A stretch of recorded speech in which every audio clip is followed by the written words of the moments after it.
Pessoal que está entrando agora, boa noite. A gente vai dar alguns minutinhos, mais 3 minutinhos até todo mundo entrar, e aí a gente começa, tá? Se vocês tiverem qualquer problema para escutar, avisem aqui no chat que a gente ajusta o volume das coisas. Ok, boa noite.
Bora começar então, gente. Boa noite, todo mundo. Eu sou a Lari, eu trabalho aqui no iFood com comunidades de tecnologia. Você é a host aqui do nosso Meetup de CX, que ficou um tempinho sem acontecer, mas agora estamos voltando online com força total e uma agenda super especial para vocês.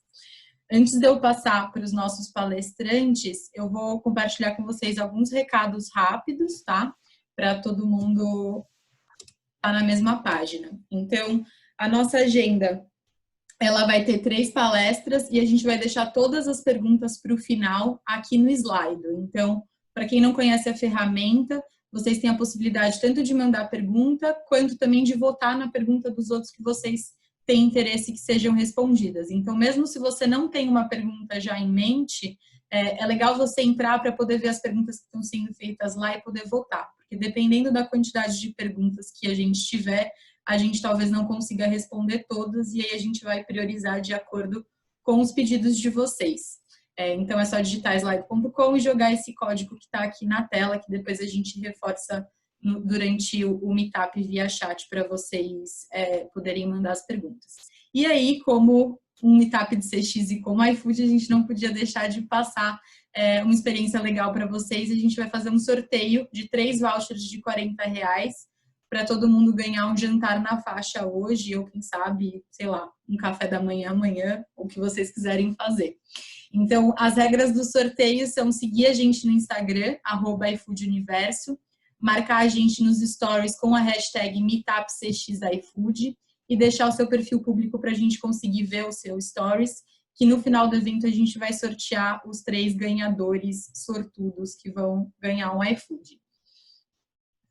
E aí, por último, antes da gente passar para as meninas e para os meninos, a gente queria fazer uma dinâmica rápida com vocês para saber há quanto tempo vocês trabalham com CX. Então, rapidinho, vocês conseguem entrar nesse site, mente.com, colocar esse código 389753, que já vai aparecer para vocês essa primeira pergunta. Eu vou, inclusive, compartilhar aqui minha tela em tempo real para a gente poder acompanhar juntos essas respostas. Lari, Oi? O link, pessoal, não é slido.com, é sli.do, só. Ah, é verdade. Tem razão, confundi aqui. Obrigada, André. Imagina. Dá um tempinho aí para vocês responderem.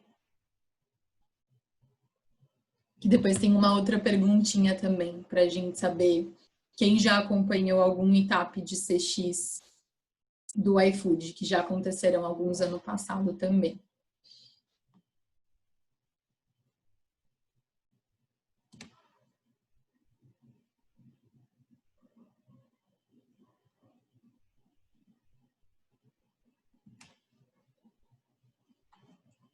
Boa. Vou passar aqui para a gente poder ver a resposta do outro. Quem já participou de um meetup de CX, ou se vocês estão participando pela primeira vez, para a gente ver se a gente está com um público novo na casa, ou se já são frequentadores dos nossos meetups. Boa, legal, né? Legal ver que a gente está falando com um público diferente agora. Sendo online, a gente quebra barreiras e aí ir para Osasco já não é um desafio. Então, beleza, vamos retomar aqui. Eu vi que teve gente que perguntou do código do slide, é 473. A gente reforça depois via chat para vocês. E aí agora, oficial, último recado. Vocês vão notar que durante todas as apresentações dos nossos 3 palestrantes vai ter esse QR Code no canto da tela. Ele é um convite para vocês fazerem uma doação dentro do app do iFood. Para quem não sabe, a gente tem 3 campanhas de doação rodando hoje no aplicativo. Uma delas é de cestas básicas em parceria com a Ação Cidadania. A outra é de refeições prontas, que são produzidas pelos nossos restaurantes, que fazem o loop também. E aí todas as refeições que eles fazem são distribuídas junto com a parceria de 2 instituições, a Cefras, que é o Serviço Franciscano de Solidariedade, e a CUFA, que é a Central Única de Favelas.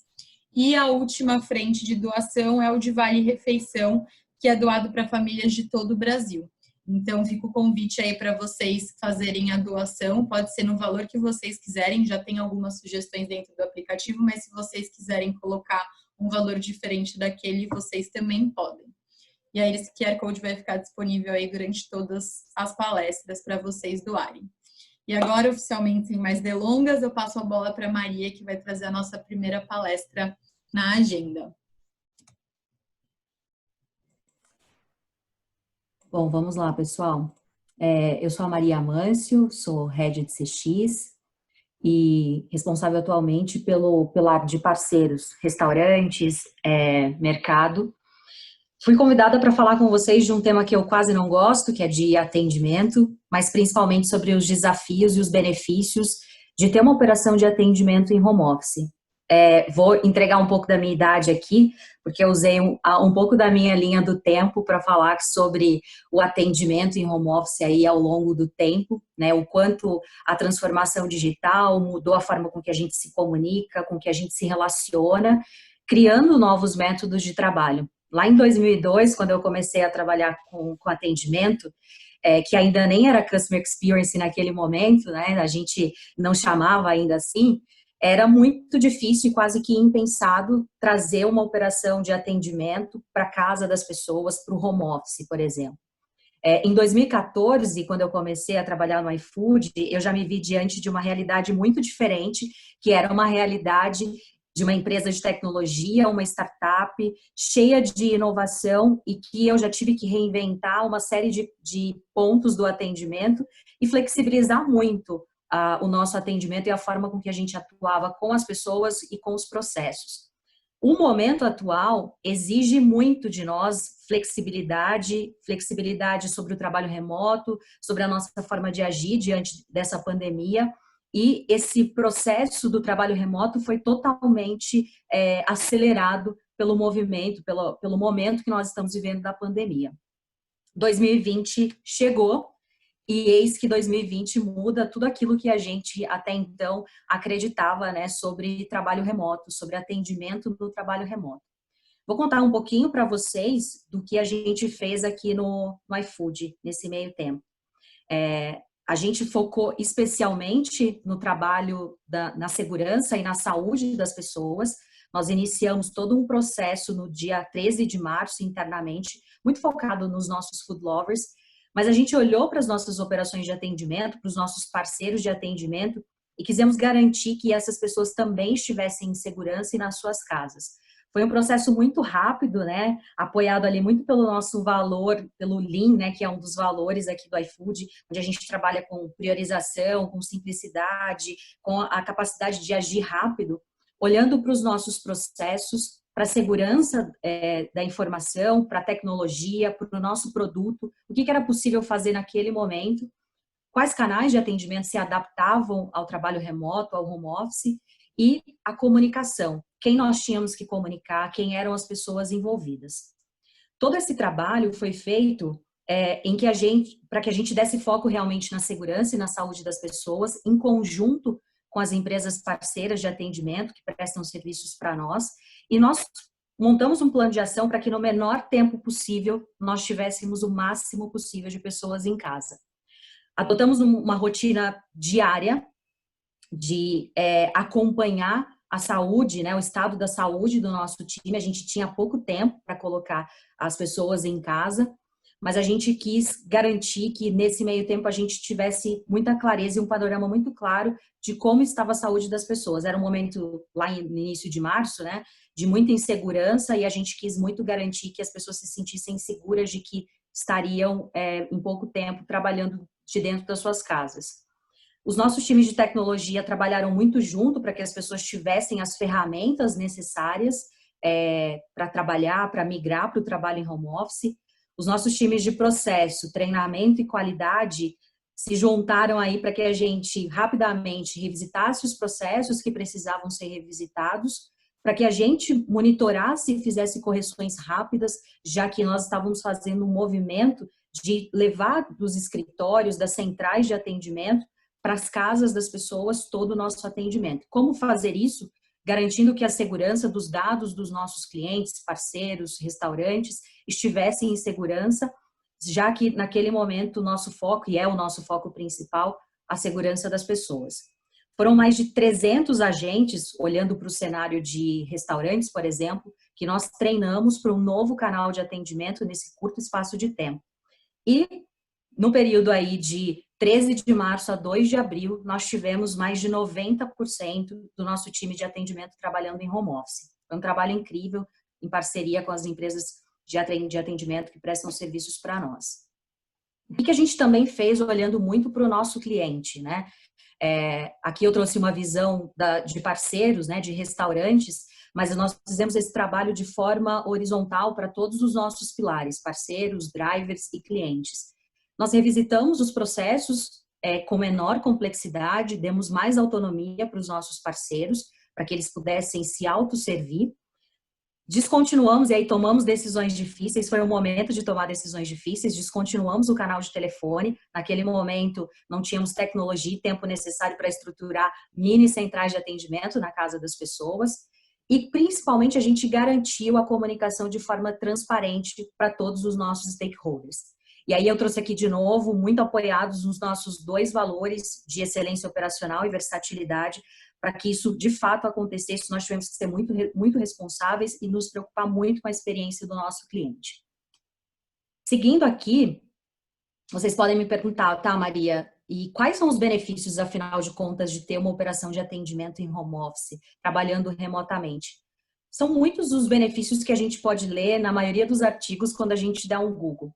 Mas eu quero trazer um pouco do que a gente vive aqui, né? Então, os benefícios, eles estão muito ligados aos desafios, na nossa capacidade de superar e estruturar. Eu vou falar na sequência um pouquinho desses desafios. Qualidade de vida é um dos principais benefícios, proximidade com a família, redução no tempo de deslocamento, poder malhar, cuidar dos filhos. Redução do tempo de deslocamento, já falei que está diretamente relacionada à qualidade de vida, né? Quem mora em São Paulo e em outros lugares, enfim, tem um tempo de deslocamento crítico. A motivação das pessoas, sem dúvida nenhuma, a gente já tem depoimentos dos nossos times, essa motivação de fato é aumentada. A redução de indicadores como absenteísmo e turnover, nós já percebemos nas nossas operações uma redução tanto do absenteísmo quanto do TO. Claro que o isolamento social, a pandemia, podem distorcer de alguma forma esses dados de absenteísmo e TO, já que as pessoas estão ficando saindo menos de casa, né, vamos dizer assim. Produtividade, eu acredito muito que mais qualidade de vida, mais motivação, tende a trazer mais produtividade para as pessoas, sem dúvida nenhuma. E a redução de custos ainda é muito cedo para a gente falar sobre redução de custos. E principalmente, né, porque a grande maioria das empresas teve que fazer investimentos altos para garantir a infraestrutura necessárias para implantar o home office na casa dos colaboradores. Mas o principal fator aqui é o de segurança. E aí eu vou deixar aqui, quem mais importa, conte um pouquinho disso para vocês.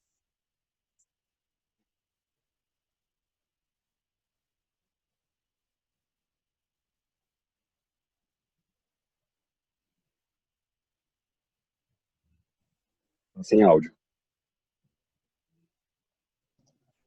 Desculpa, não estou conseguindo escutar. O vídeo está sem áudio, pessoal. Falha técnica, estamos sem áudio, que pena. Esse vídeo Maria, é um vídeo... qualquer coisa é só você ir no More, que tem lá o Share Computer Áudio, que a gente vai conseguir ouvir o vídeo. Pode falar de novo, Lari? More tem Share Computer Áudio, e aí a gente consegue ouvir. Vamos lá.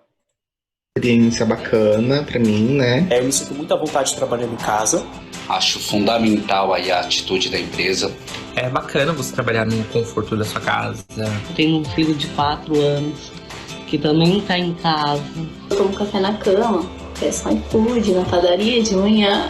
A gente está protegido dentro de casa. Não é a preservação só do funcionário, né? A preservação da minha família também, da família do funcionário. Essa experiência também trouxe bastante autonomia e liberdade, né?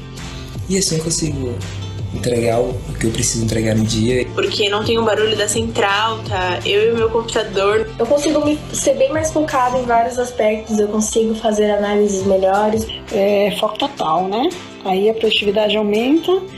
As informações estão chegando super rápido. Eu tenho visto os meus resultados alavancarem de forma bem positiva. Tá sendo incrível pra mim. Obrigado. Eu só tenho que agradecer. Obrigada. Sou muito grata por fazer parte desse time e um beijo. Um beijo. Esse, pessoal, é o nosso time de uma das empresas parceiras de atendimento, contando um pouco da experiência deles com o trabalho home office, e claramente a gente vê que essas são as pessoas que, de fato... Home office está sendo uma experiência são, de bacana. fato, as pessoas que mostram para a gente quais são os benefícios, né? De todos os benefícios que a gente viu anteriormente, a gente vê na voz dessas pessoas, vários deles citados, né? E o que bom que a gente conseguiu atingir o nosso principal objetivo de trazer segurança para esses times. Seguindo aqui, falando um pouquinho dos desafios, eu elenquei os 4 principais desafios que, no meu ponto de vista, todos nós estamos enfrentando e que a pandemia nos forçou aí a enfrentar no dia a dia.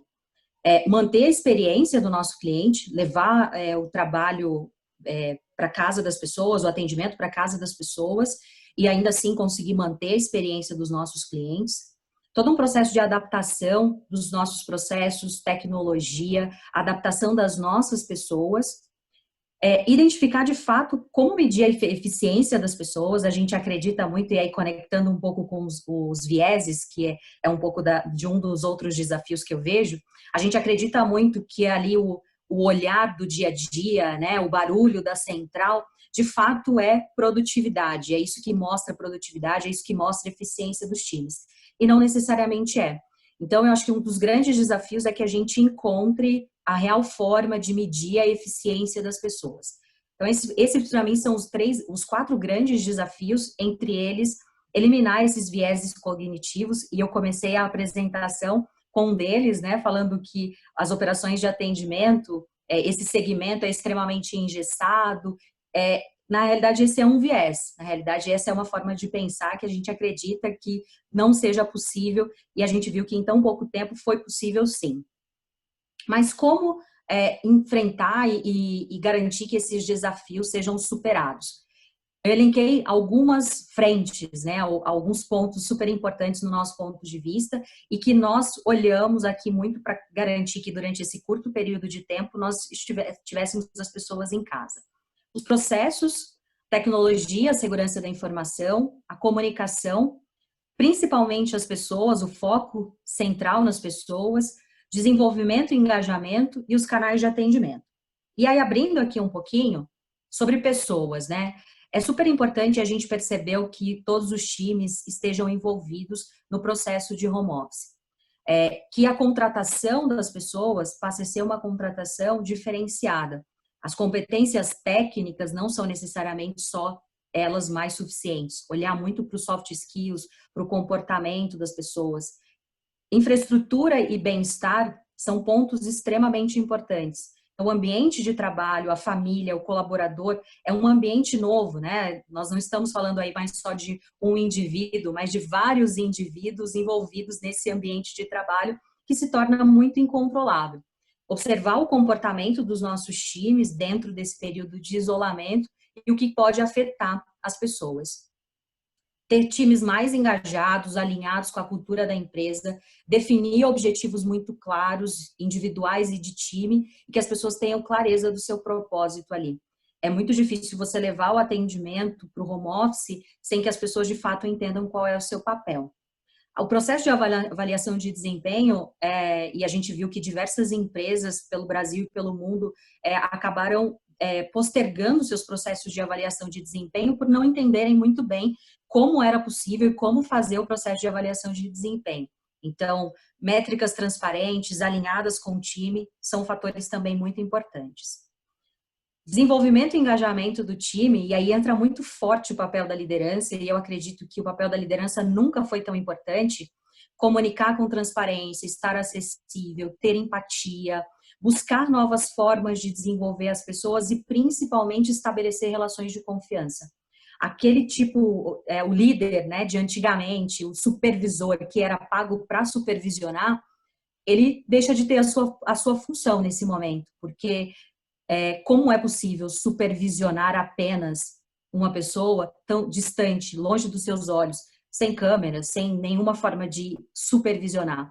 Os líderes precisam liderar, inspirar, engajar as pessoas e principalmente desenvolvê-las nesse momento. Então, eu entendo que o papel da liderança muda bastante. Muda também bastante o papel dos times de treinamento e qualidade, que precisam se reinventar.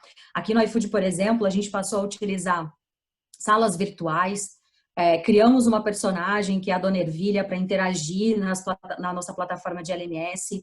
As nossas empresas parceiras de atendimento estão usando podcast, por exemplo, então é necessário engajar o time de formas diferentes. Indicadores de satisfação e indicadores de produtividade, e principalmente de satisfação do parceiro para garantir, do cliente, para garantir que durante esse processo a satisfação não se perca, principalmente aqui no nosso caso, NPS e CSAT. São os 2 principais indicadores que a gente acompanha. Todo o processo de feedback também precisa ser olhado, essa rotina, e ser mantido no dia a dia. Então, é obrigação ali, né, do papel do líder garantir que o feedback, as devolutivas e as oportunidades de desenvolvimento e reconhecimento sejam mantidas e mais do que nunca mantidas. Seguindo aqui, comunicação transparente, criar rituais, canais de comunicação, rotinas, aquela rotina, a preleção da manhã, a preleção do início de trabalho, não pode deixar de existir. E como fazer isso nesse novo ambiente? É super importante manter essa rotina, estabelecer acordos com o time, né? Então, horários, respeitar intervalos, definir o que é urgente, o que pode esperar, mas manter essa comunicação muito próxima. Compartilhar informações, esse é um ponto super importante, né? Essa troca dentro do time, essa base do pensamento sistêmico aí de aprendizado compartilhado. Esse é um dos fatores que tem funcionado bastante nos nossos times. Quanto mais a gente compartilha, mais essa informação se dissemina dentro dos times e a gente acelera o processo de comunicação. E comunicação assíncrona, que tem se falado muito, que é a nossa capacidade de entender o que é urgente, o que não é urgente, que nem todas as respostas vêm naquele momento. Tecnologia e segurança da informação andando muito aliados, junto com o processo para tomada de decisão rápida, né? Os nossos times de tecnologia precisam garantir aí para os nossos times de operação, para o atendimento, que haja ferramentas para monitorar a produtividade, para garantir a segurança e a governança do ambiente de trabalho. O suporte técnico, né? A gente sabe que uma operação de atendimento demanda muito dos times de suporte técnico, a gente precisa garantir que haja o empoderamento dos times para resolver pequenas coisas nas suas casas, definir quais canais de atendimento são suportados pelo home office, como eu dei exemplo para vocês. Inicialmente a gente tomou a decisão de descontinuar um canal nosso, o canal de telefone, mas muito pela necessidade por entender que não era um canal suportado naquele momento. Ter a jornada do seu cliente mapeada é um dos fatores principais, saber quais são os gaps do seu processo de atendimento, para que você possa tomar decisões com segurança e avaliar as oportunidades do seu produto, entender o quanto o seu produto é capaz de se movimentar durante esse processo, fazendo com que você entregue para o ser humano, né, para os times de atendimento, aquilo que de fato requer análise, questões que são mais complexas, permitindo que o que é mais simples possa ser resolvido através, por exemplo, de uma plataforma de autosserviço.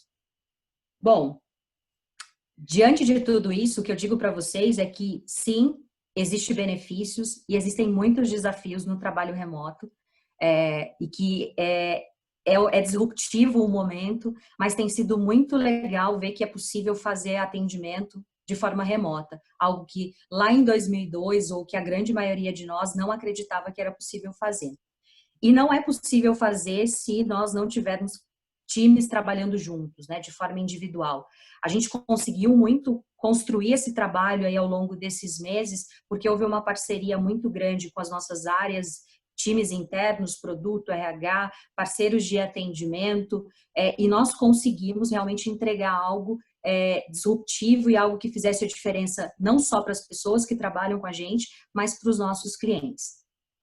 Terminei por aqui. É pouquíssimo tempo, gente, é uma loucura. A gente fala, queria dividir, queria falar muito mais, mas não é possível. Cumprir o nosso cronograma é importante. Quero agradecer a presença de todos vocês, um super prazer aqui, deixar o meu contato, meu nome aqui, vocês podem me achar no LinkedIn. Não esqueçam aí de fazer a doação através do QR Code e eu vou passar pro Edu. Boa, obrigada, Maria. O Edu agora vai tocar então a palestra e a gente reforça aqui para todo mundo mandar as perguntas no slide, tá bom, pessoal? Que aí ao final todo mundo vai estar disponível para responder. Posso compartilhar minha tela aqui, gente?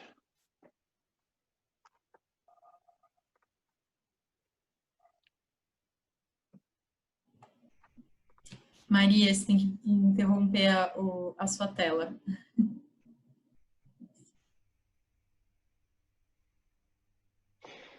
Beleza, pessoal?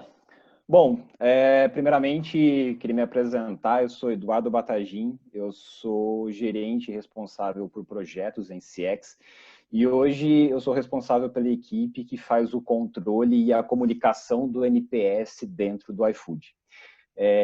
Queria, obviamente, agradecer a participação de todos vocês, igual a Lari falou no começo do nosso meetup. Acho que para quem conhece o iFood, para quem conhece os nossos meetups, a gente sempre construiu isso de maneira presencial mas dessa vez a gente está conseguindo viabilizar isso de maneira online para que vocês consigam ter um pouquinho do nosso conhecimento na segurança da casa de vocês.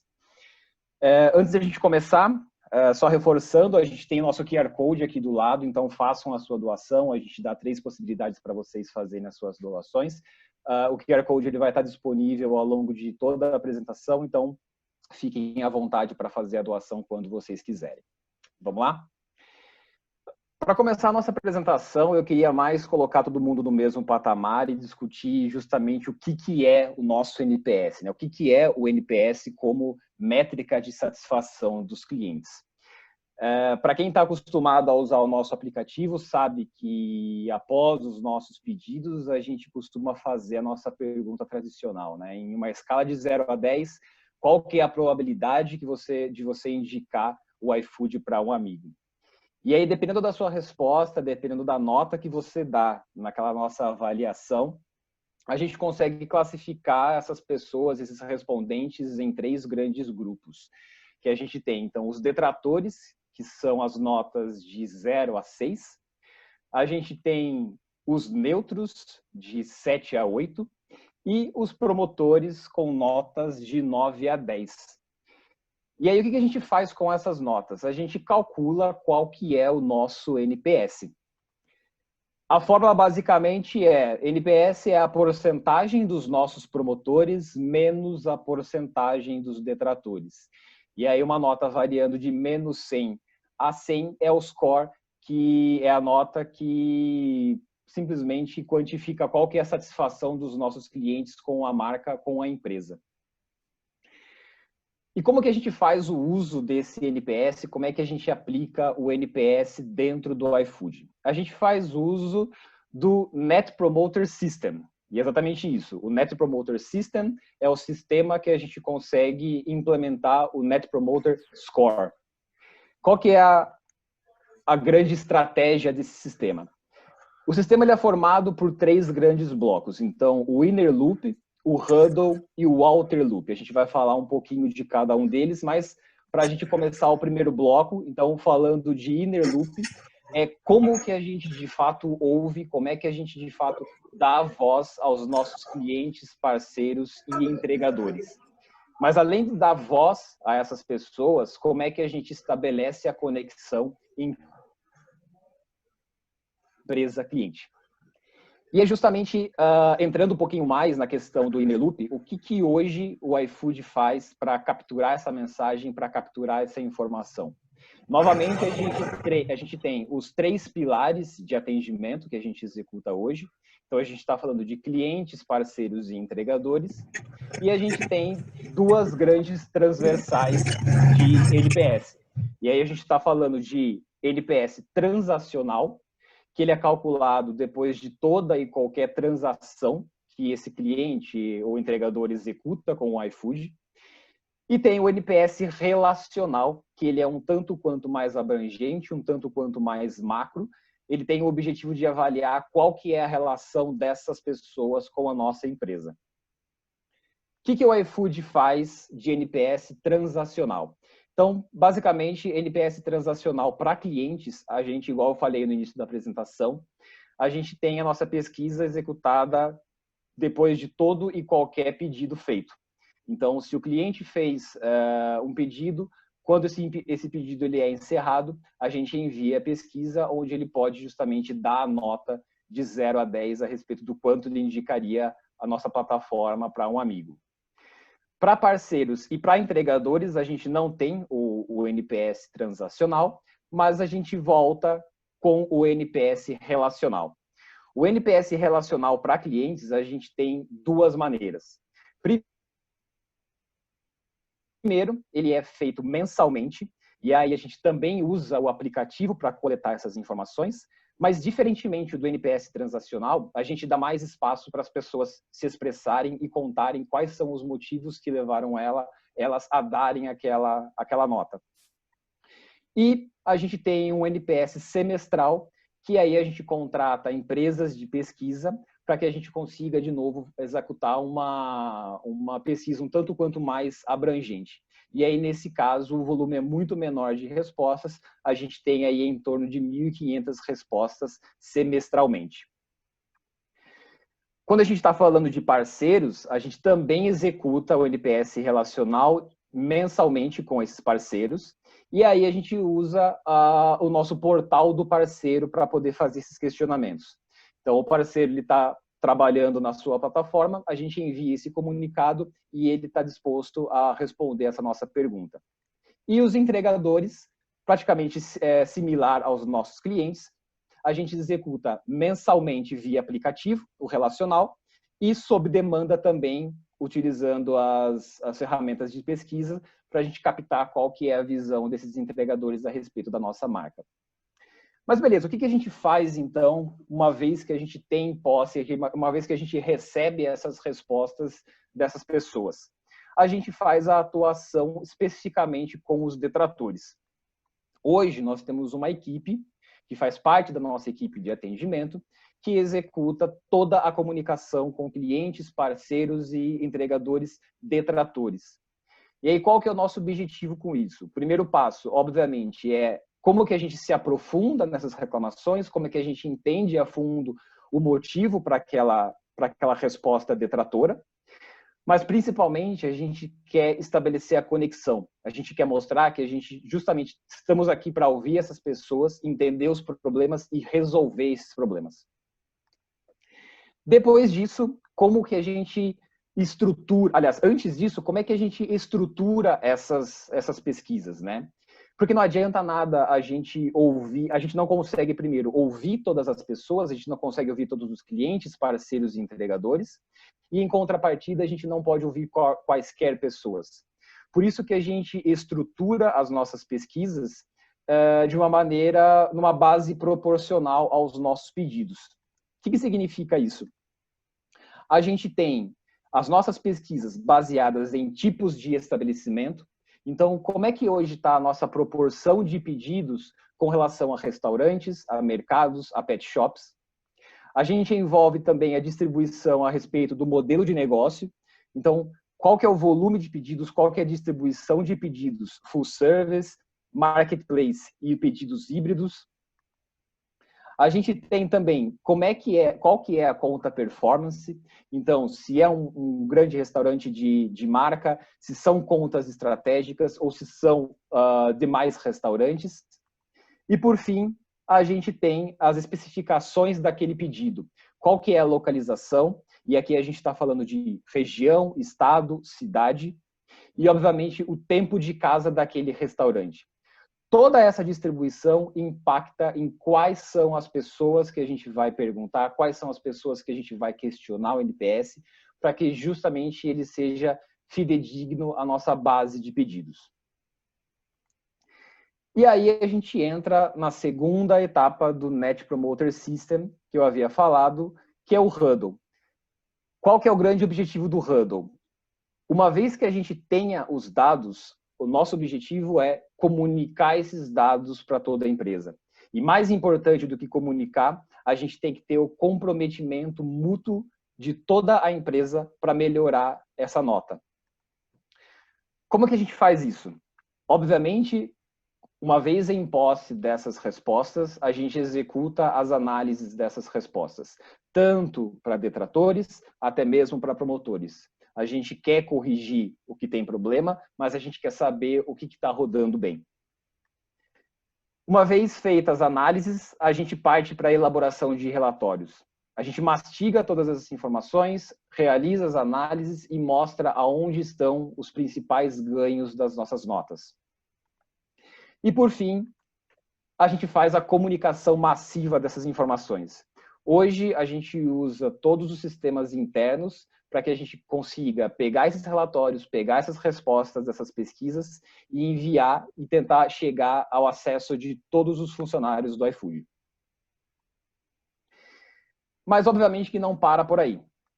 Com essas informações de NPS, com esses resultados de NPS, é nossa obrigação levar toda essa discussão no patamar de diretoria.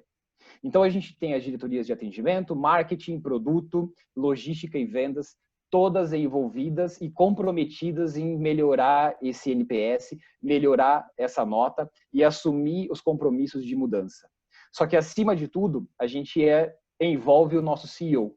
Então, hoje, o Fabrício é um dos principais embaixadores, se não o principal embaixador, para que justamente a gente consiga melhorar essa nota de NPS e consiga trazer compromisso entre todas as diretorias. No final das contas, quais que são os resultados que a gente espera? A gente quer o comprometimento entre todas as diretorias. A gente quer que todo mundo assuma que estamos aqui para melhorar a nota, estamos aqui para melhorar a satisfação dessas pessoas. O segundo ponto é, obviamente, a priorização. Então, quais são as principais decisões estratégicas que podem ser feitas para que a gente consiga melhorar o NPS e trazer maior satisfação para os nossos respondentes e para os nossos clientes?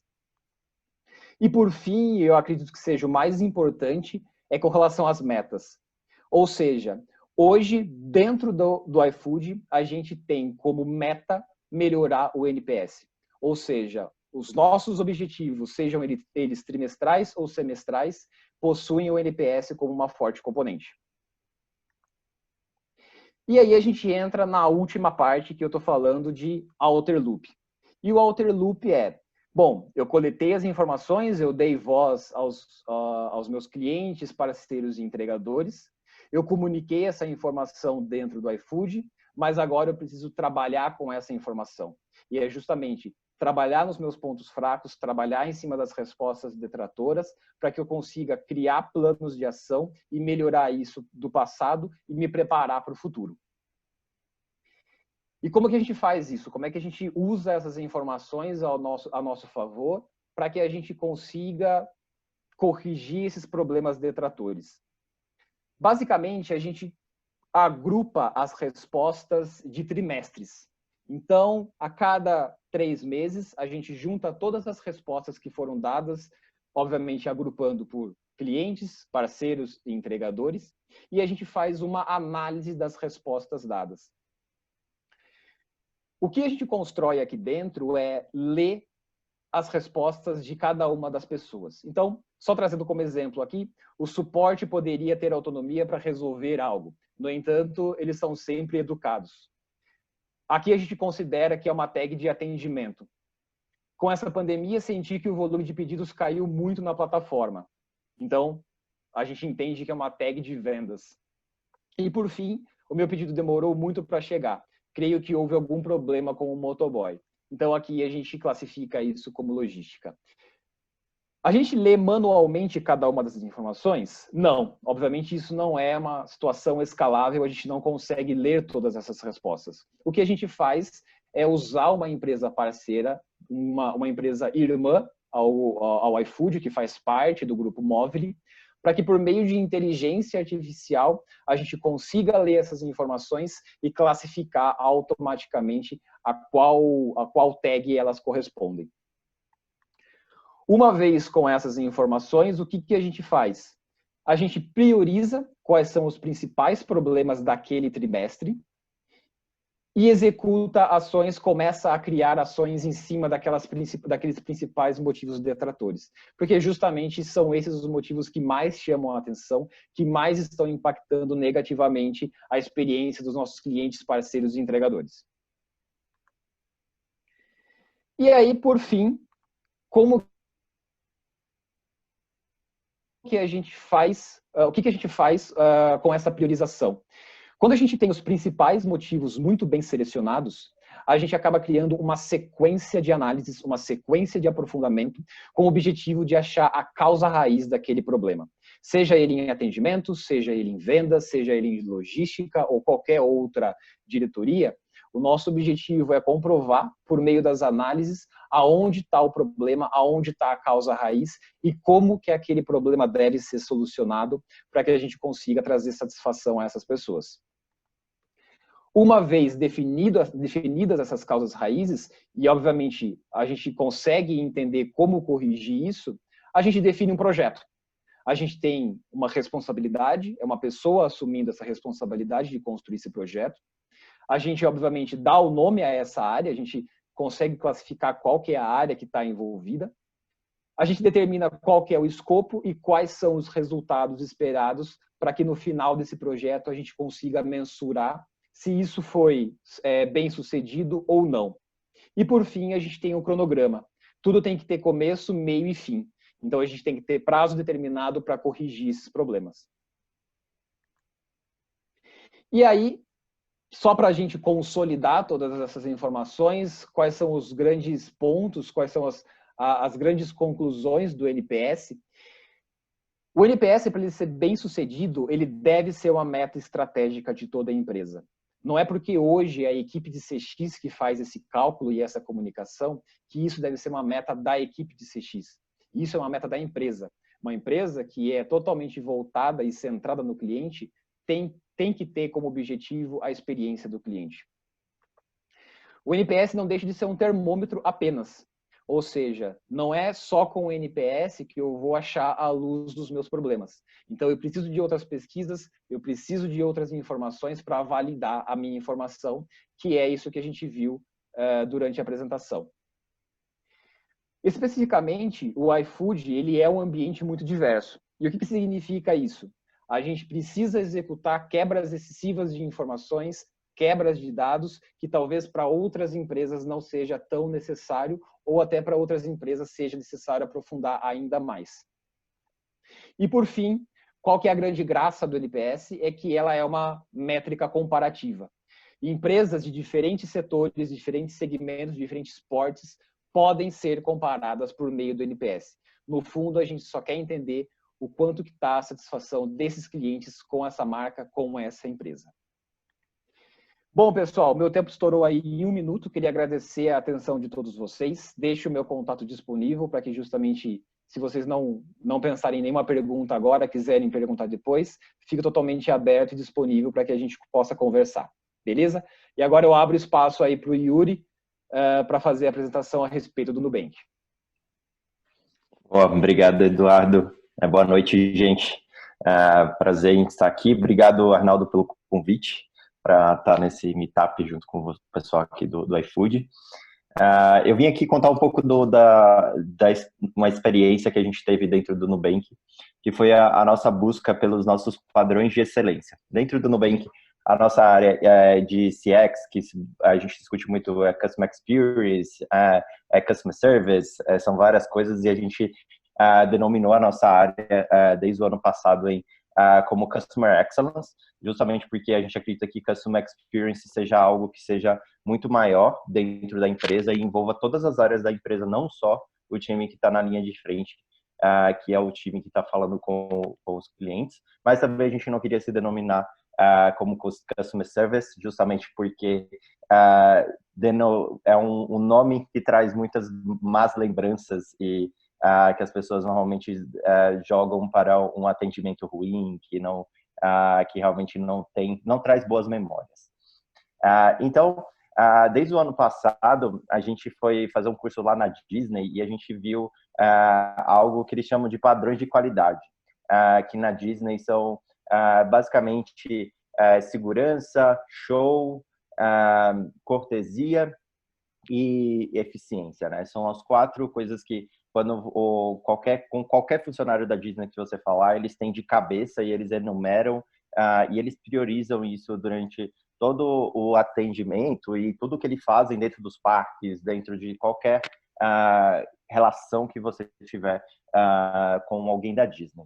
Então, a gente decidiu trazer essa visão para o Nubank. E a gente fez toda uma análise que eu vou compartilhar aqui em minha tela para contar um pouco para vocês. Vocês estão conseguindo ver aí a apresentação? Então, tudo a gente começou em saber o que os nossos clientes querem quando eles estão contactando o Nubank. O que eles gostariam de ter conosco, né? Porque todo esse padrão de qualidade, o princípio básico dele ele precisa ser o que o cliente espera de você e não o que você quer dar para ele. Então, a primeira fase que a gente fez foi realmente ouvir nossos clientes. Então, a gente teve um time de research que foi conversar com os nossos clientes e percebeu que eles queriam basicamente 3 coisas. A primeira coisa era ter os problemas deles resolvidos e rápido. Esse era a primeira coisa que eles queriam. O segundo ponto era que eles queriam ter certeza que a gente estava entendendo ele e a fundo, e ele não precisava ficar se explicando o tempo todo. E por último, eles queriam que a gente se importasse com eles. Baseado nisso, a gente também trouxe uma premissa muito forte dentro do Nubank, que é que, além de tudo, o nosso principal diferencial é que a gente quer ter uma experiência tão fluida que o cliente, o sucesso para a nossa área de experiência do cliente dentro do Nubank é que ele não entre em contato conosco hora nenhuma. Que ele não precise ter o contato do nosso expert, que ele não precise falar com a gente, que o nosso produto ele fale por si próprio e ele consiga ajudar ao cliente não conseguir fazer qualquer coisa. Então isso é um princípio muito, muito importante que a gente sempre joga como o sucesso da nossa área de atendimento é não ter atendimento hora nenhuma.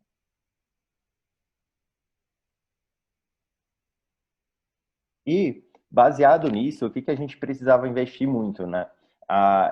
Primeiro, nessa experiência do usuário, né? Como ele nos vê, como tem toda a parte do aplicativo, como ele é simples, como o produto ele é auto-intuitivo, como a gente consegue antecipar os problemas que os clientes possam vir a ter, como a gente pode ter uma informação muito fácil e clara a partir do momento que ele tem algum problema e que ele precise resolvê-la. E que, claro, a gente seja omnichannel, né? Que a gente saiba onde que ele está vindo, se ele está vindo por telefone, pelo chat, pelo e-mail.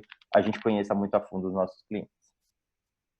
Mas, se ele precisar contactar a gente, se ele precisou... Se a nossa experiência de usuário falhou em algum momento, se ele teve algum problema, a gente não estava com informação clara, a gente não teve um sucesso nisso, ele vai encontrar os nossos padrões de excelência, né? Que a gente escolheu como é o que chama de Excellence Standard dentro do Nubank.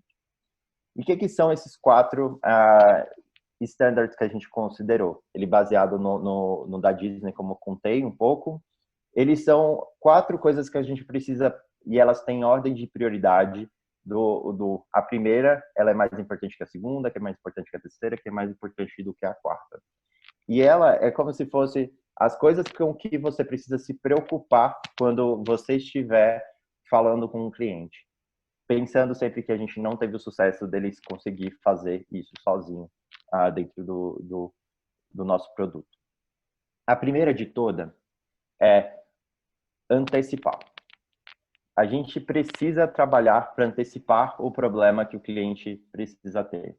A gente precisa usar todos os nossos dados, todas as informações que a gente tem nas nossas bases, para a partir do momento em que ele trouxer o problema, a gente conseguir enxergar que o problema dele não é só algo que ele está me falando, não é só uma fatura que ele não está enxergando um problema, mas que pode ser uma contestação que ele precise ter no futuro.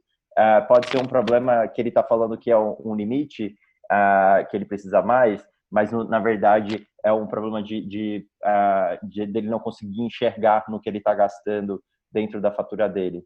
E a gente conseguir entender ele é a primeira parte. A gente tentar antecipar todos os problemas que ele possa ter. A partir do momento que você já conseguiu antecipar problemas que possam vir a acontecer, aí você parte para resolver o problema dele. Você já sabe quais são todas as coisas que ele tem e precisa se focar em realmente resolver o problema dele. Dar a resposta o mais rápido possível e da maneira mais precisa possível, tá? E a gente precisa fazer tudo isso, claro, olhando para a antecipação, também que a gente consiga fazer tudo isso numa interação só. No Nubank, a gente é totalmente contra com aquelas coisas de tipo 3, 4 dias úteis, a gente vai retorna para a gente, daqui a 4 dias a gente vai ter resolvido. É claro que a gente tem alguns processos que a gente precisa fazer isso, mas a gente evita ao máximo. E normalmente os processos que a gente tem é porque a gente tem dependência de parceiros externos. Então, a gente quer resolver o problema dele. O problema do cliente é um problema nosso. A partir do momento que o cliente traz o problema, esse problema passa a ser do Nubank e não mais do cliente. E a gente só quer que ele se preocupe com a resolução dele. Mas, a partir do momento que a gente já antecipou, a gente resolveu o problema, a gente tem que fazer tudo isso com um cuidado muito especial com o cliente. A gente precisa se colocar no lugar dele, né? A tal da empatia. A gente precisa fazer isso muito, muito bem o tempo todo.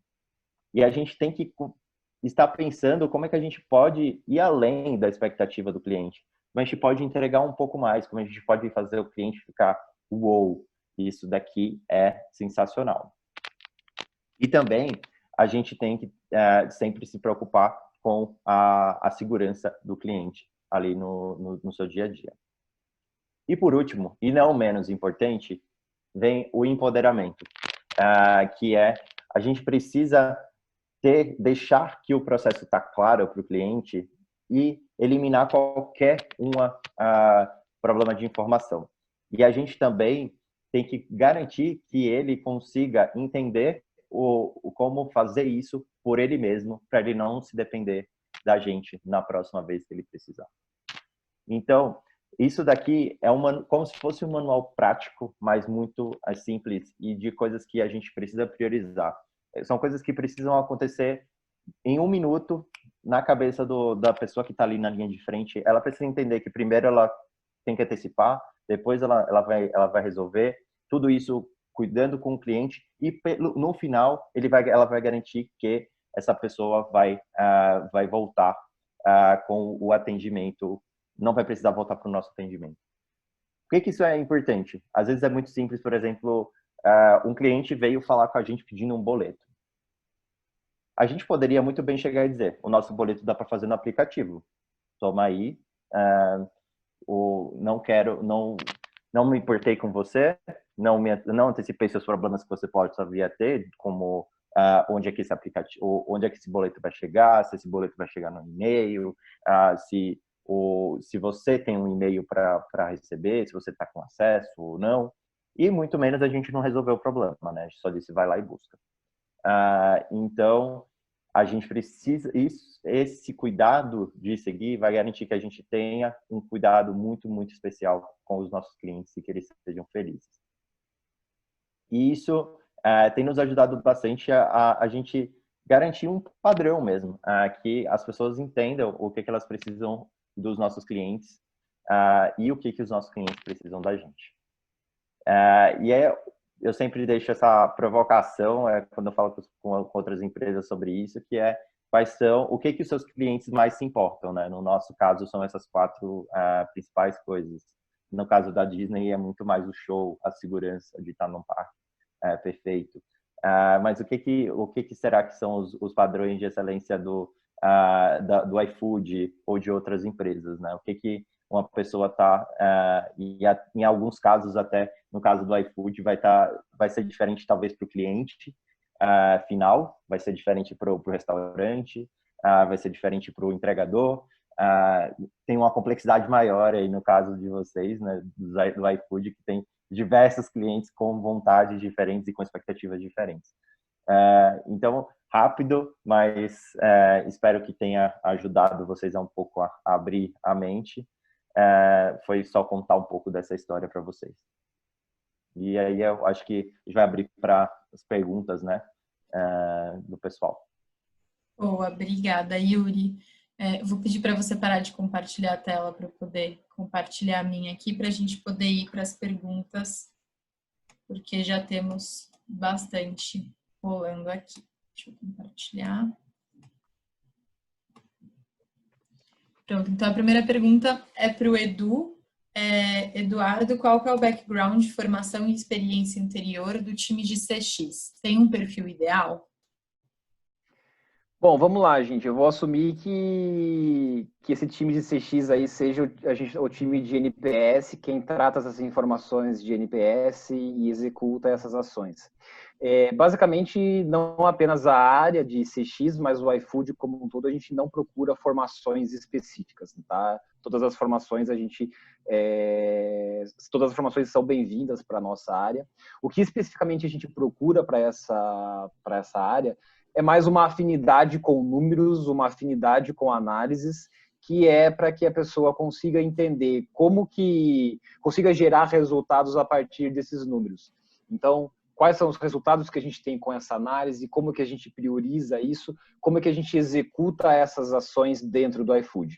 Então, concluindo, a gente não procura formação específica, a gente só quer justamente que essas pessoas tenham afinidade com números e saibam fazer as análises de maneira bem legal.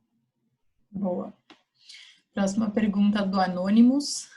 É aberta, acho que qualquer um pode responder. Eita, trocou a ordem. Então, é da Ulênia. Estão realizando alguma ação de engajamento nesse período de distanciamento? Bom, vamos lá. As nossas empresas parceiras de atendimento têm total liberdade para realizar ações de engajamento. Nós apoiamos nessas ações de engajamento, entramos muito nessas ações de engajamento. E sim, aqui no iFood também temos ações de engajamento nesse período de distanciamento. Mais do que nunca, engajamento principalmente para que a comunicação chegue mais rápido, para que as pessoas se sintam inseridas no contexto. Então, sim, temos realizado diversas ações de engajamento com os nossos times de atendimento e com os nossos times internos. Legal. Não sei se o Yuri quer comentar alguma coisa do Nubank também. Eu acho que, para mim, quando parte de engajamento, acho que vocês trouxeram brilhantemente que isso vem muito da liderança, né? De estar muito próximo, de estar ouvindo, estar aberta nesse momento. O que a gente tenta fazer é manter a nossa rotina normal. Então, a gente tem os nossos happy hours online, a gente tem as nossas rotinas de reunião com o time, que é mensal, e a gente tem uma apresentação que antes era quase um show ali no nosso auditório, e a gente teve que adaptar para uma realidade em Zoom. Então, tem essas diversas coisas. Os reconhecimentos que as equipes têm, eles continuam acontecendo normalmente, só que ao invés da pessoa receber de alguém, ela recebe em casa os prêmios, ou às vezes é um voucher. Então, a gente teve que se reinventar, mas toda a parte de engajamento ela se manteve, e ela, mais do que nunca, ela precisa ser fortalecida. Legal. Qual tem sido o maior desafio de estar longe do time? Acho que essa é para todos. Estar longe do time tem sido o maior desafio. Não, brincadeira. Acho que o maior desafio é o desafio da comunicação. É fazer com que a informação chegue na pessoa certa, no momento certo, com a qualidade que a gente espera. Então, estabelecer esses canais e essa rotina de comunicação e engajar as pessoas para que elas consumam, né, o que a gente comunica todos os dias, no meu ponto de vista, tem sido um dos principais desafios de estar longe. Garantir que a comunicação esteja clara e de forma transparente para todos. Eu acho que, fazendo um pouquinho as palavras da Maria e as minhas, a questão principal é, de fato, a comunicação. E entrando um pouquinho mais na comunicação, acho que é a agilidade na comunicação. Então, por mais que a gente tenha recursos digitais para poder contatar todo o time, eles nunca vão ser tão rápidos quanto eu virar para o lado e conversar com as pessoas, ou olhar para frente e conversar com as pessoas. Então, para mim, que sentava perto do meu time, acho que isso tive o grande choque de não ter essa agilidade mais na comunicação.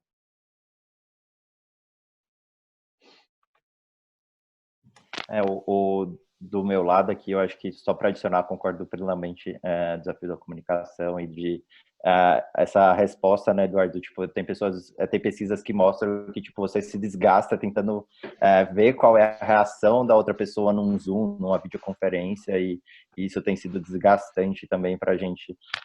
E aí eu adiciono realmente esse desafio de pessoas que não se adaptaram mesmo ao home office, né?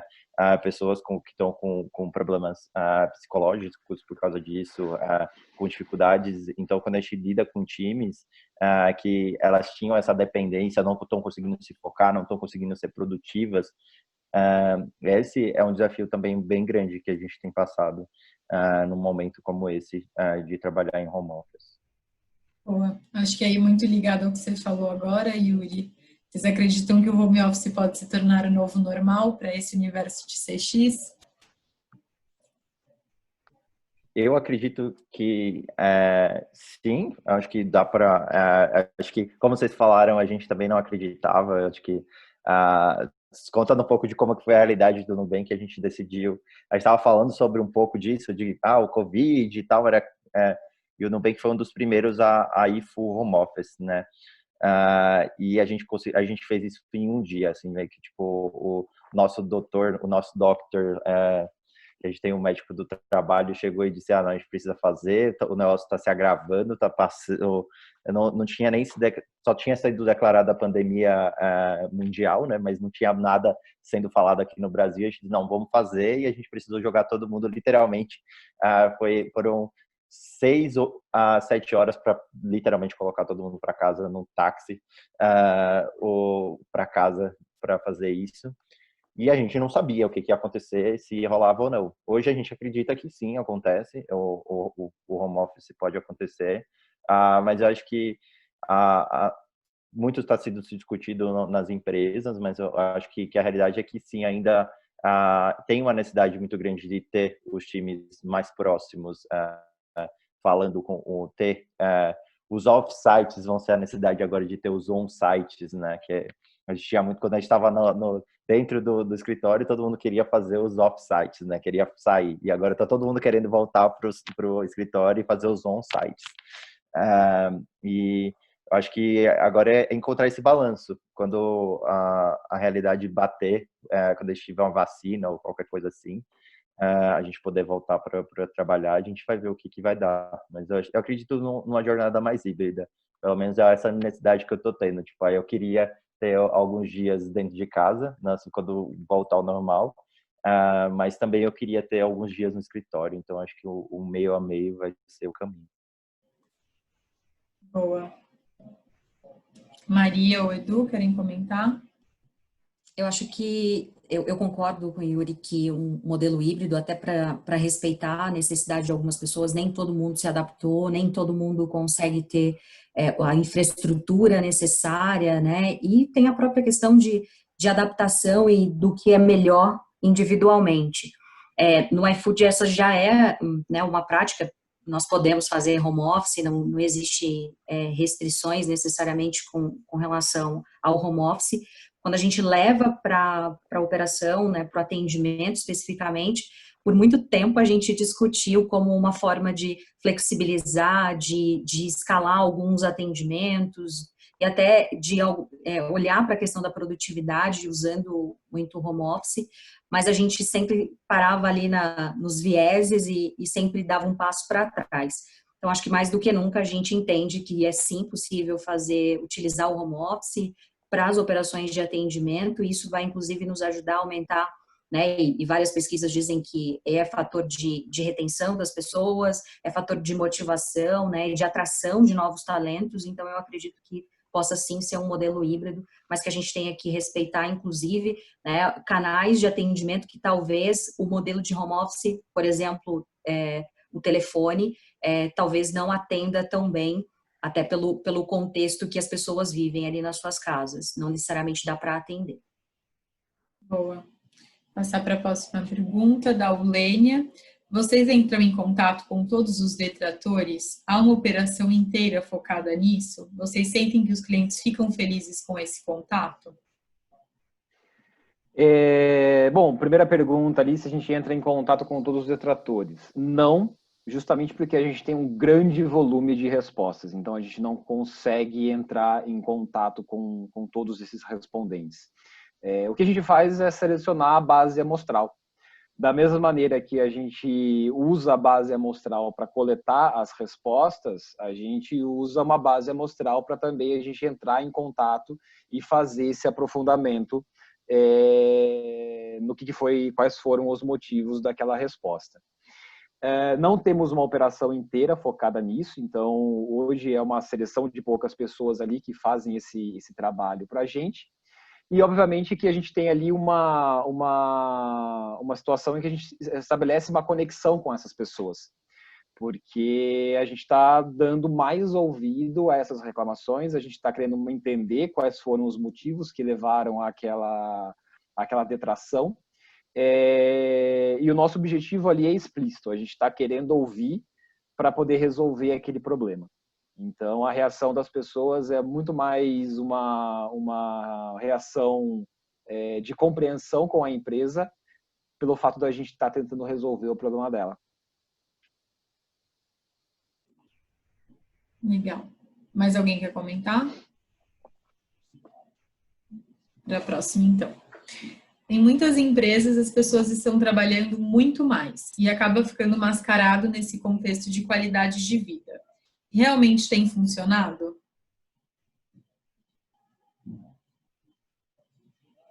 Pergunta polêmica.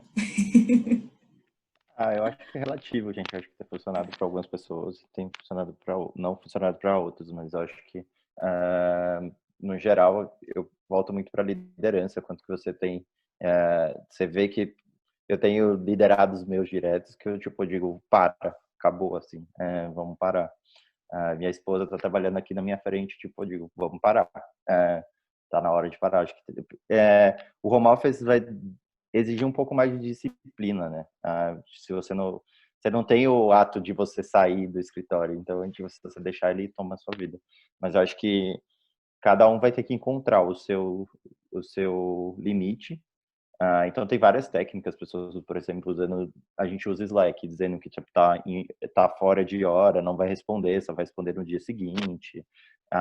Realmente sinalizações, comunicação nesse momento eu não estou disponível mais, então não me pergunte agora, deixe para amanhã. Então setar esses limites eu acho que são importantes. Aqui no iFood eu entendo que talvez algumas pessoas estejam sim trabalhando muito mais e muito por uma questão de organização do momento, não poder sair de casa, fazer outras coisas. E a gente tem adotado uma série de medidas para garantir que as pessoas estejam saudáveis e trabalhem o tempo suficiente, o tempo necessário. Então a gente tem um trabalho de times saudáveis, né? Então um encontro pelo menos uma vez por mês, em que a liderança se reúne, os times se reúnem para falar sobre como está se sentindo naquele momento, sobre o momento, a qualidade de vida, o pessoal, o profissional. E é um momento que não existe zero hierarquia. O nosso time de BPs participa e faz alguma moderação ali, mas é um momento muito sem filtro, para que a gente divida muito sobre o momento que nós estamos vivendo. A gente tem utilizado muito a agenda, né? Então, garantir que a reunião esteja na agenda, o incentivo da comunicação assíncrona, né? Então, o uso do Slack, o que realmente precisa de uma reunião, o que pode ser um e-mail. Então, garantir que esses acordos sejam feitos, né? Nesse momento, inclusive, do time saudável, a gente estabelece esses acordos. Por exemplo, se é necessário que eu responda algo numa thread de Slack, então eu preciso estar marcado nessa thread, para que eu não tenha que ler todas as threads de e-mail, de Slack ao longo do dia, por exemplo. Então, é uma das alternativas. E tem funcionado bem, a gente tem encontrado oportunidades, além de momentos, né? Então, algumas últimas sextas-feiras aí, nós temos tido lives em que a gente fala muito sobre qualidade de vida, fala sobre temas muito extra trabalho, para que as pessoas se conectem com outros temas também, já que estão dentro das suas casas e não têm a possibilidade de sair. Então, é mais uma forma de tirar a pessoa na sexta-feira à tarde, ainda dentro do seu horário de trabalho, para falar de algo diferente. Boa, gente. Como vocês estão controlando o tempo de trabalho das pessoas? Como vocês controlam a agenda de trabalho no time para não ter sobrecarga? Acho que está um pouco em linha do que a gente já comentou agora, né? Vocês têm alguma coisa a acrescentar? Acho que só acrescentando os pontos que a Maria e o Yuri falando, né? Acho que a gente está passando por um período de adaptação.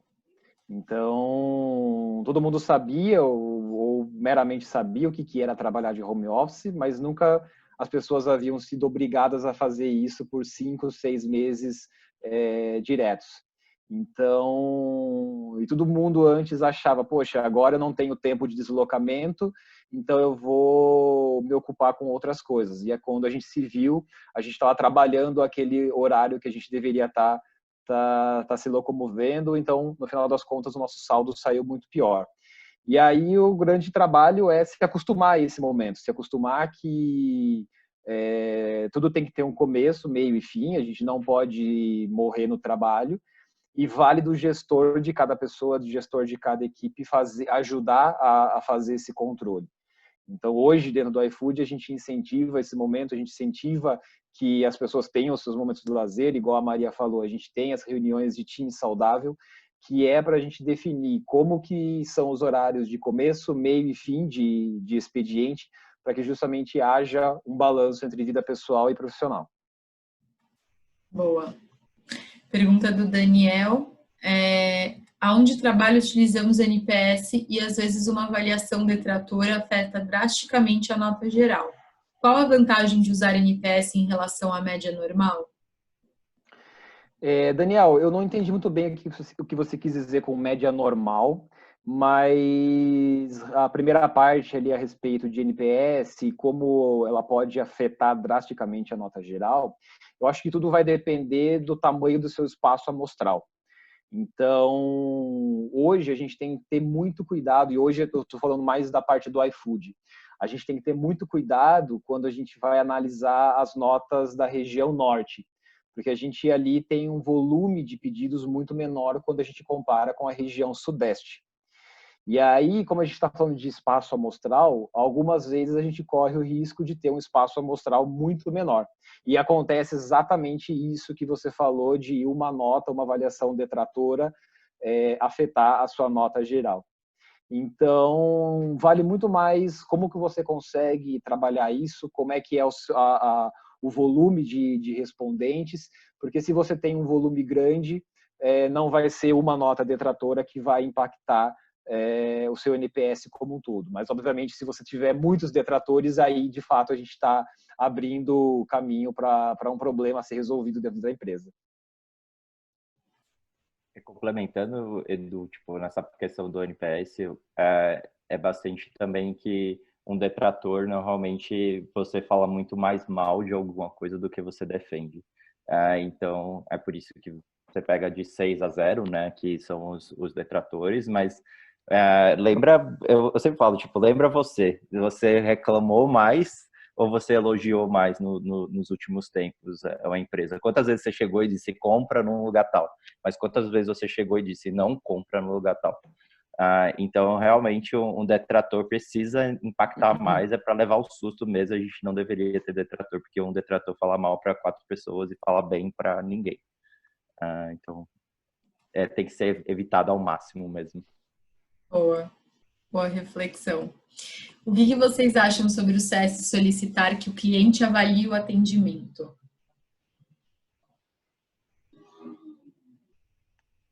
Acho que precisa. Se você está prestando um serviço para o cliente, você precisa. É o melhor jeito de você saber se ele está feliz ou não. Não inventaram ainda um outro jeito melhor de saber. Se eu pudesse saber sem perguntar para ele, eu não perguntaria. Hoje a gente não tem um jeito de saber. Como a gente quer que ele seja feliz, que ele seja bem atendido, é a melhor maneira de saber hoje. Eu acho que tem que solicitar e tem que solicitar perguntar se ele está satisfeito durante toda a jornada, né? Então, são vários momentos da jornada e a gente precisa entender se ele ficou satisfeito com o atendimento, com o produto, com a entrega que nós fizemos para ele como cliente. Boa. CX, no caso, está mais ligado aos números ou ao atendimento? Eu acho que CX está ligado, de forma geral, a tudo, né? O atendimento é parte da jornada, os números são o guia, são a forma que a gente tem de entender o quanto a gente está mandando bem, o quanto pode melhorar, o que pode ser melhorar. Mas eu acho que CX está ligado a tudo, a todas as áreas da empresa, inclusive tem que ser responsabilidade da estrutura hierárquica como um todo. Aqui a gente não consegue desconectar um do outro, né? Obviamente que CX ele não pode ser construído sem números. Então a gente tem CSAT, a satisfação dos nossos clientes é um número. O NPS é um número, o nível de serviço é um número, o tempo de atendimento ou o tempo de espera são números. Então a gente não consegue criar um atendimento de qualidade sem os números. Mas, obviamente, o que geram esses números, obviamente, é o atendimento. É um pouquinho a briga entre o que é qualidade e o que é quantidade. Então, uma coisa não consegue se desvincular da outra. Para mim, o CX é quando você extrapola o que você está entregando para o seu cliente mais do que o seu produto, né? Quando você não pensa só numa loja de roupa, quando você não pensa só na roupa. Você tem uma roupa perfeita, que não, é duradoura, tem a durabilidade, é linda, todo mundo olha e fala. Você chega na loja, tem um cara com a cara feia, é o atendimento. Você não pega as informações do seu cliente para melhorar a experiência. A loja está super feia, sem uma vitrine, não tem quando você chega lá, se você pede uma água, a pessoa diz, não tem água aqui. E você nem oferece. E tudo isso, para mim, é a experiência do cliente. É quando você vai além de um produto excelente e você pensa em tudo que tem ali ao seu lado. Então, no caso de um digital, no caso do Nubank, é não só pensar em quando ele tiver um problema, ele ter um atendimento incrível, mas no produto como em si, o cartão de crédito que ele recebe, o kit que ele recebe do cartão de crédito, o aplicativo, quanto fácil e acessível é para ele, e desde até também quando ele entra em contato com a gente saiba como atender ele muito bem e entrega excelência nesse contato. Vamos para as últimas duas perguntas, que o nosso tempo está acabando. O Nubank terceiriza o atendimento ou parte dele, ou todo o atendimento a cliente é feito pelo Nubank? O Nubank sempre usou parceiros para tudo dentro do Nubank. Então, o que a gente garante é que a gente é responsável ponta a ponta pela satisfação do cliente hoje. Boa. Dos consumidores que não respondem ao comentário do NPS, como vocês têm algum plano de ação? Infelizmente, quem não responde os nossos comentários, a gente não tem como entender quais são as dores deles. Mas, obviamente, de novo, como a gente tem o espaço amostral e a gente tenta envolver as nossas respostas proporcionais aos nossos pedidos, então a gente considera que naquele bolo de informação estão contidas as opiniões desses consumidores que não respondem ao comentário ao NPS. Lembrando que o que a gente atua hoje, quando a gente vai criar planos de ação, a gente vai criar os projetos, voltando no aspecto da apresentação, a gente sempre faz um consolidado de 3 meses. Então a gente junta muita informação para que toda e qualquer opinião que talvez não tenha sido tão muito bem exemplificada e demonstrada nas respostas, seja consolidada nesses 3 meses e a gente consiga atuar de maneira mais assertiva. Tudo bem. Vou mais uma, agora é o último real oficial. Existe alguma metodologia para mapear a demanda antecipada do consumidor? Existe. Acho que essa demanda antecipada do consumidor, acho que a gente está querendo trazer um pouquinho mais ideia do que o consumidor tem costume de comprar e o que ele vai comprar naquela noite, naquele jantar. Isso aí está mais ligado à inteligência artificial. Hoje, o iFood está investindo bastante nessa frente de inteligência artificial. A gente tem como base muitos dados, data analytics, para a gente conseguir trabalhar e trazer a melhor experiência para os nossos clientes, parceiros e entregadores. E muito provavelmente a gente consiga começar a atuar nessa previsão de demanda. Como que a gente consegue prever quais são as vontades dos nossos clientes e se antecipar e conseguir trazer o melhor serviço para eles. Beleza, então, última pergunta respondida. Antes de eu anunciar aqui os nossos 3 vencedores do voucher, queria avisar vocês, várias pessoas perguntaram aqui nos comentários se a gente vai disponibilizar a gravação. Sim, a gente vai mandar para vocês amanhã de manhã o link da gravação já disponível no YouTube, junto com o formulário de feedback. Vocês, como pessoas de CX, têm que responder, tá, queridos? Vamos se engajar, cumpram com o seu papel, honrem a sua área, porque vocês, mais do que ninguém, sabem a importância de um feedback para a gente continuar melhorando e trazendo temas relevantes para vocês no próximo Meetup.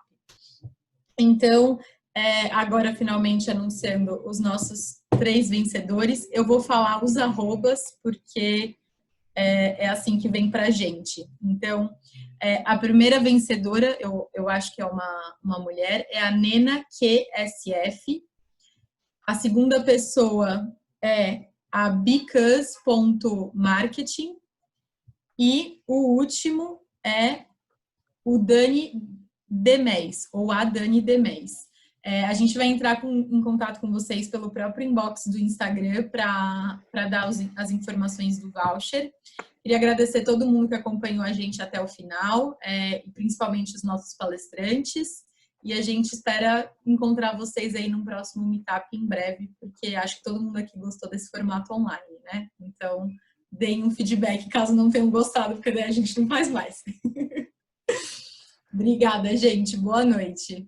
Valeu, pessoal. Boa noite. Tchau, tchau. Valeu, pessoal. Boa noite. Valeu, gente. Tchau, tchau. Valeu.